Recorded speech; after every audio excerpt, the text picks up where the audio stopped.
ઉભાયો skip ન કરતા રકમ જો નવોદય 2023 માં દાખલો પૂછાયેલો છે અત્યારમાં સ્પર્ધાત્મક પરીક્ષામાં પણ આવો દાખલો પૂછાય તો શું કરવું જો રકમ કે ભાઈ 9 7 0 અને 4 બધા જ અંકોનો ઉપયોગ કરી બનતી 4 અંકો વાળી મોટામાં મોટી અને નાનામાં નાની સંખ્યાનો તફાવત કેટલો થાય તો આપણે સૌપ્રથમ મોટામાં મોટી સંખ્યા બનાવવી હોય તો શું કરવું કે ભાઈ આ તમામ અંકોને આપણે ઉતરતા ક્રમમાં ગોઠવવા પડે તો આપણે ગોઠવીએ કે સૌથી મોટી સંખ્યા 9 પછી 7 પછી 4 અને 0 તો આ બની ગઈ તમારી મોટામાં મોટી સંખ્યા હવે નાનામાં નાની સંખ્યા બનાવી તો શું કરવું કે આ બધા જ અંકોનો ઉપયોગ કરી તેમને સરતા ક્રમમાં ગોઠવવા સરતા ક્રમમાં ગોઠવવા માટે પહેલા 0 આવે 4 7 અને 9 આવું કરીએ તો આ ત્રણ અંકો જ ખરેખર બન્યા એમ કહેવાય એટલા માટે આ 0 ને આપણે આગળ લઈ લેવાય અને 4 ને આ બાજુ લેવી એટલે આ 4 0 7 અને 9 આ બની ગઈ તમારી નાનામાં નાની સંખ્યા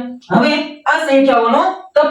તફાવત એટલે શું કે મોટી સંખ્યામાંથી નાની સંખ્યા બાદ કરવી એટલે તફાવત જોઈએ કે મોટી સંખ્યા શું છે કે ભાઈ 9 7 4 0 નાની સંખ્યા 4 0 7 9 આ બાદ બાકી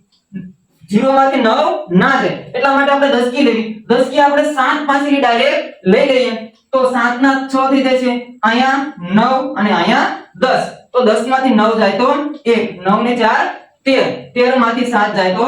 6 અને 6 માંથી 0 જાય એટલે 6 9 માંથી 4 જાય એટલે 5 એટલે કે 5661 આપણો જવાબ આ ડી આવશે અને આવો દાખલો હવે તમને સ્ક્રીન ઉપર આપેલો છે તેમનો જવાબ કોમેન્ટ બોક્સમાં આપો